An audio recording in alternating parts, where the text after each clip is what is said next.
एक लाइन में बोलें तो कोर्ट में केस नहीं कर सकते, पर सरकार को काम करना ही पड़ेगा। अब मैं तुमसे कुछ सवाल पूछता हूं, देखते हैं तुम्हारा बेस कितना मजबूत हुआ। प्रश्न 1। संविधान का कौन सा अनुच्छेद कहता है कि नीति निर्देशक तत्व देश के शासन में मूलभूत है? A article 36, B article 37, C article 38, D article 32। Sir option B article 37, क्योंकि 36 में तो परिभाषा है। गुड। प्रश्न 2। निम्नलिखित में से किसने डीपीएसपी को एक ऐसा चेक जो बैंक की सुविधानुसार अदा किया जाएगा कहा था? A B R Ambedkar, B K M Munshi, C K T Shah, D Granville Austin. Sir अभी हमने डिस्कस किया option C K T Shah.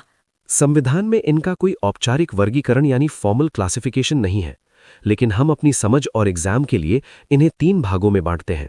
Samajwadi, जो समानता और समाजवाद की बात करते हैं। गांधीवादी, जो बापू के सपनों यानी ग्राम स्वराज, नशा मुक्ति पर आधारित है। और उदार बौद्धिक, जो आधुनिकता और पश्चिमी विचारों पर है। अब हम एक एक करके इनकी गहराइयों में उतरेंगे। तैयार हो? एक यूपीएससी एस्पिरेंट के लिए उसके टाइम से ज्यादा कीमती कुछ नहीं होता है, और बिना सही डायरेक्शन के अब हम एक एक करके इनकी गहराइयों में उतरेंगे। तैयार हो?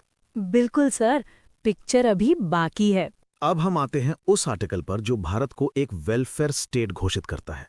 ये डीपीएसपी का उद्देश्य है।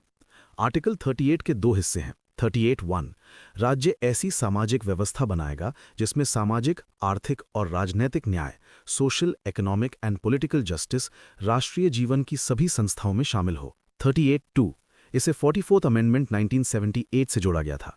राज्य आय, प्रतिष्ठा, सुविधाओं और अवसर की असमानता को कम करने का प्रयास करेगा। सर ये तो प्रियम्बल जैसा लग रहा है।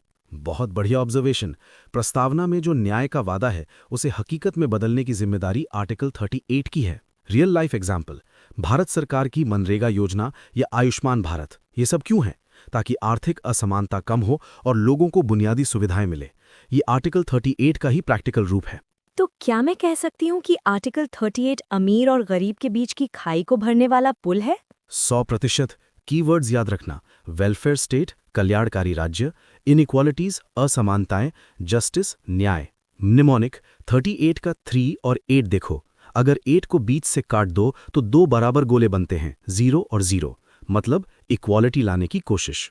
एक सवाल हो जाए, किस संविधान संशोधन द्वारा अनुच्छेद 38(2) को जोड़ा गया जो आय की असमानता को कम करने की बात करता है? A 42nd amendment 1976, B 44th amendment 1978, C 86th amendment 2002, D 97th amendment 2011। Sir आपने बताया था जनता पार्टी सरकार के समय हुआ था ये। Option B 44th amendment 1978। Excellent. अब रुको, यहां तक हमने 36, 37, 38 कवर कर लिए।